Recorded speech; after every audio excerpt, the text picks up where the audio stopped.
Alam mo ba, dito sa Amerika, mas masama kapag wala kang utang.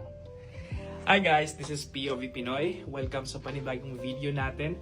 So alam nyo ba, nung pagdating ko dito, nakaka-proud kasi walang utang, cash lahat. Very Pinoy mindset. Hanggang nung nag-start akong maghanap ng sasakyan, mag-loan ako. So ang first question sa akin is, what's your credit score? Ako naman, ano yung credit score?